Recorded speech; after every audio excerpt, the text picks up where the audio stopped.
Hello everyone. Oh, there we go. I was like, why did the camera go so out of focus, like all at once?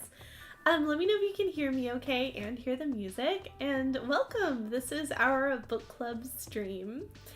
And we are finishing up 2 books. So we're going to start with the nonfiction book, which is Carl Jung's Archetypes and the Collective Unconscious. And then we'll finish with the fiction book because we're going to have spoilers for that one. So fair warning. But yeah, welcome in. I hope that you all are doing well. I just posted a video about a book series I just read. So I would love for you all to check that out. Perhaps after this, if you want to tab it up, I'm going to just like put the link in the chat. Ooh, let me write what it is. New book video. And it's really going to be a theme for a little bit because we have NaNoWriMo coming up next week as well. So lots of books are going to be happening on this channel this next month. So I'm not sure how many people actually stuck with me through reading Carl Jung's Archetypes in the Collective Unconscious, because I had so much trouble getting through this. And I think that if I hadn't had this as like a deadline and a goal, I don't know if I would have been able to. It's really dense. And quite frankly, I was expecting to be way more inspired. Now, there were sections that I was really inspired, and I have some quotes that I sort of like highlighted in my Kindle. So I'll read those to you, some of the stuff that I did find inspiring. But it was so dense, and there was a lot of stuff too that I think is talked about elsewhere in better ways, if that makes sense. And it might be because I'm reading a lot of Rudolf Steiner right now that I'm kind of like comparing him to Rudolf Steiner, and I really prefer, I don't know. But I'll read you the quotes that I really like. So I'd love to hear what you think. So here's a very intriguing segment. Okay, did I lose it? Hold on. I put bookmarks, so let me go to the bookmark. This was a really intriguing section in the book, I thought.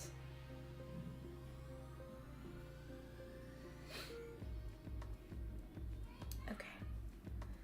Let's go there. Stay here. Okay. All right. So Carl Jung says, if, therefore, I have a so-called collective experience as a member of a group, it takes place on a lower level of consciousness than if I had experienced by myself alone.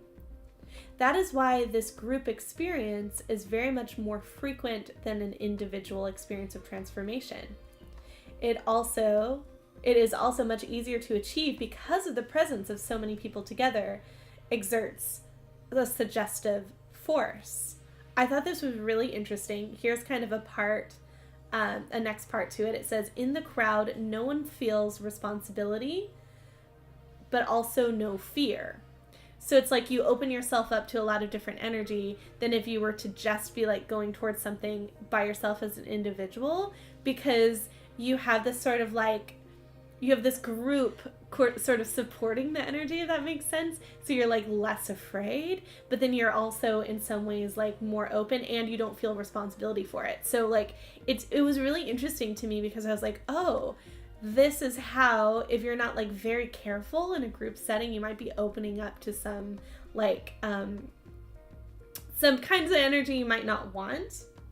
It says next, since this is such an easy and convenient way of raising one's personality to a more exalted rank, mankind has always formed groups which made collective experiences of transformation, often of an ecstatic nature possible.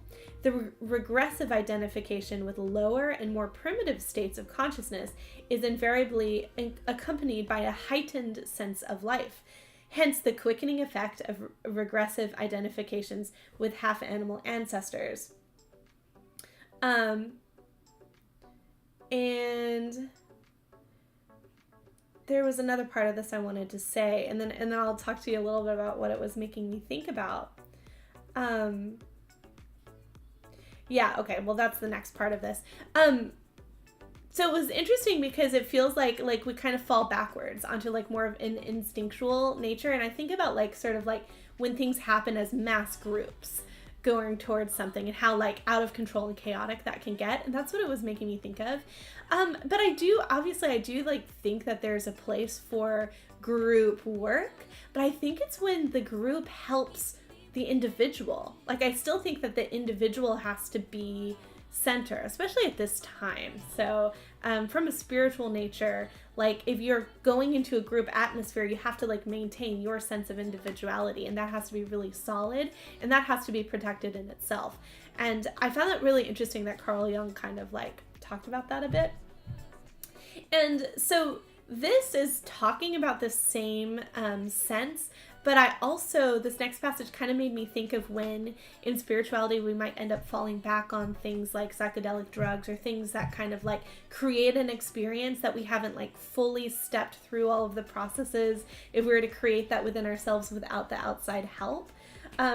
Which there are places for that can like open up doors and realizations and things. But I think if we start depending on that, then we lose our own path and purpose. And this is what Carl Jung says.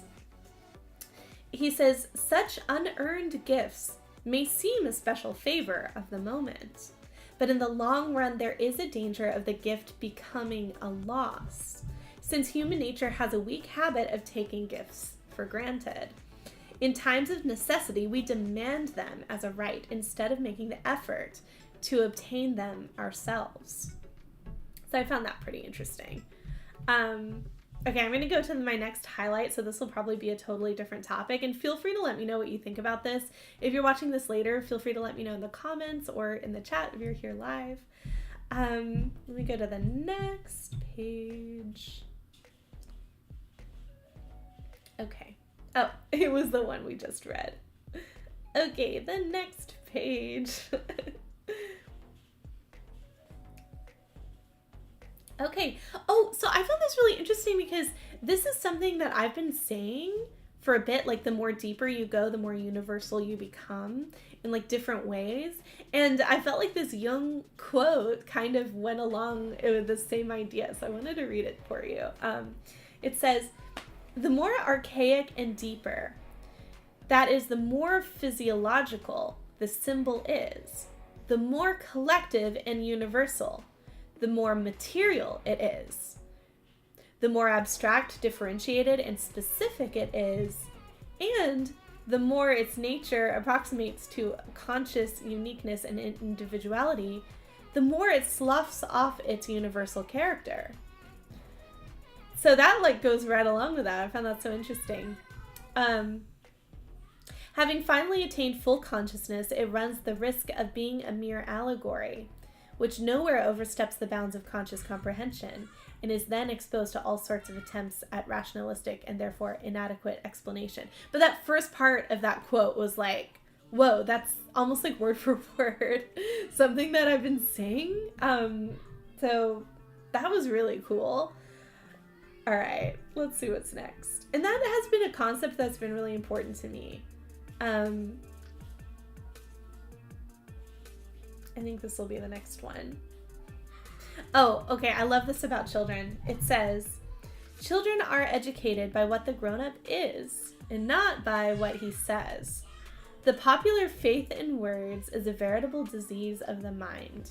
For superstition of this sort always leads further and further away from man's foundations and seduces people into disastrous identification with the personality of whatever slogan may be in vogue. So it's this idea of kind of like intellectualizing things and putting language on things to cover up what actually is, or almost like to take the place of what actually is. But a child, like a pure spirit, is going to be more affected by like who you are and your energy than by what you're saying about themselves or to them. You know what I mean? Like, I thought that was really interesting. And it makes me think of when people are like, do as I say, not what I do. And it's like, actually what you do is so, so important. Okay, let me find, I think that there might just be, how many more quotes do we have? That was that one. So let's go to this one. I think we might just have one more. All right. So this is towards the end of the book, and I found this like a little bit chilling. It says, "But we continue to ask, what have all our other cultural achievements led to? The fearful answer is there before our eyes. Man has been delivered from no fear. A hideous nightmare lies upon the world. So far reason has failed lamentably. And the very thing that everybody wanted to avoid rolls on in ghastly progression. Man has achieved a wealth of useful gadgets, but to offset that, he has torn open the abyss, and what will become of him now? Where can he make a halt?" So I think that sort of speaks for itself, and we will leave that at that. And now we're going to move on to the fiction book. So let me pull it up, which we read, Throne of Glass by Sarah J. Maas. And I was continuing with the series. Please let me know if anyone is here live in chat who read this book, because I would love to talk to you about it. But I continued with the series, and I'm now on the last book. I'm kind of at the beginning of it, but the beginning of the last book. And last time we did a book club meeting, I was talking about the order of reading a bit, and I was all for, and I still am, reading Assassin's Blade first. Which actually, that comes to our first question, which let me drop this first question in the chat. So feel free if you want to answer this later too, if you're watching this later. I know I changed the time of the meeting. Okay, let me drop it in the chat. Q1.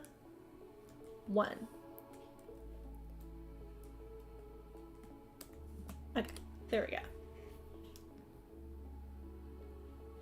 All right, so the first question is, did you read Assassin's Blade? If so, do you think it enhanced your reading of Throne of Glass? If you haven't, do you plan to go back and do so before continuing the series? So I thought it so greatly enhanced it. I thought it also, I was thinking about Nehemiah and the friendship with Nehemiah.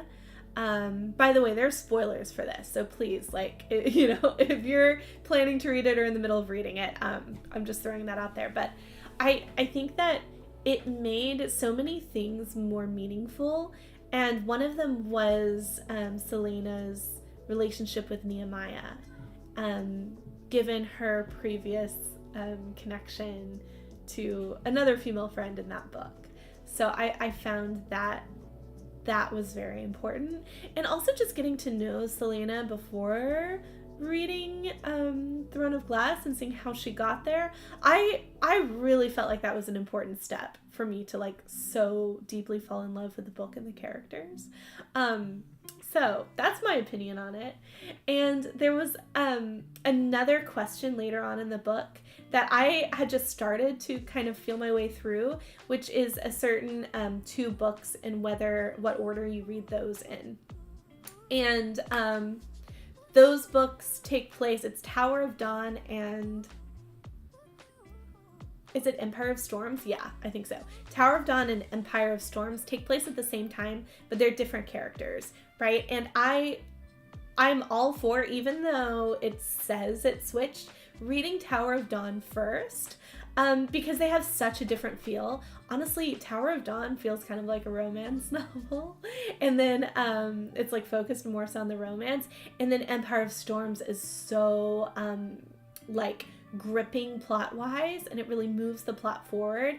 But what I'll say is it depends like what you care about the most, and I said this in the last book club meeting, because if you don't want spoilers for the plot part of it, there are a few of them that you will get in Tower of Dawn if you read that first. But personally, Empire of Storm seems to go directly into the final book, Kingdom of Ash, and I would rather make that jump and do Tower of Dawn first. I loved Tower of Dawn, so it's not that I didn't enjoy reading it. I know that some people like found it hard to get through, but I think that might be part of it, is that then like if you read Empire of Storms and then you have to kind of go back and read Tower of Dawn, and it might feel very slow, and then go back into the plot, like that is hard to do. But what I will say, which I didn't say the last stream, is that if you do that, don't read the epilogue part. I think it says epilogue. I forgot what it says exactly, but don't read the epilogue part of Tower of Dawn.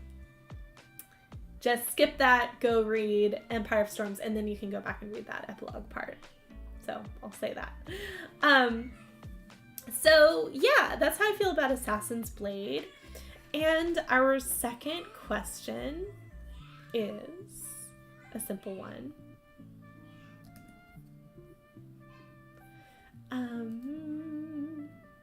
Okay, I'm putting it in the chat. Q2. Who are you most fond of, Kale or Dorian? Okay, so first of all, the entire time reading this series was saying Chowl in my mind. I was literally saying like Chowl. I don't know.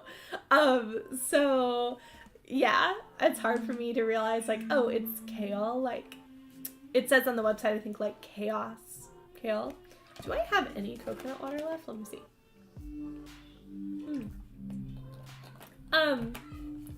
So I did like both of the characters, but wow, I fell in love with Kale, and I kind of called it as to which one of them she went with. And let me know if anyone in chat here has an opinion.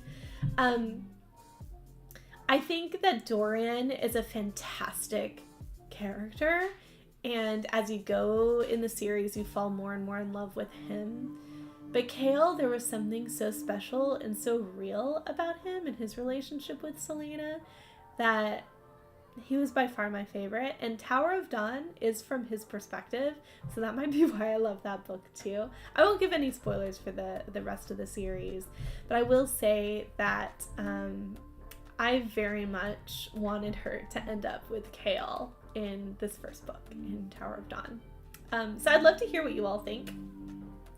So yeah, if you are watching this later, feel free to put in the comments down below any of your thoughts. If anyone is still here live, feel free to put in the chat. But otherwise, we actually discuss all along the way on Discord. Our the link is in the description, but for our book club. So if you want to be in those discussions there on Discord, we have book club meetings on the last Saturday of every month. And between sessions, which are 3-month sessions, we read one nonfiction, one fiction over 3 months. We take 1 month break. So I've timed it that our 1 month break is November because I do NaNoWriMo. So I'm going to be super focused on that. But we still meet every month on the last Saturday because we talk about, when it is the gap month, we talk about the upcoming books. So about a month from now, or exactly 4 weeks from now, I believe, that's how the month works, right? I think, let me just tell you the date. Well, calendar? Let me pull up the date for you. The date is going to be November 25th.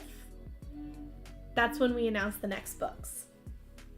And I have a video coming out before then, actually, that I've already filmed that already tells you what the nonfiction book is. And I'm still thinking about what I want the fiction book to be. So there's a section, there's like a thread in the book club chat in Discord if you have any book recommendations. So feel free to drop any of those in there if you would like. But yeah, that's when we're going to announce the next books. And then that session with those books will be December, January, and February. Those are the next 3-month sessions. So yeah, so I will see you all then. Thank you so much for hanging out. And do check out, it's still in the chat, I have a new book video that I put out. Please go give it some love. And I will see you next time.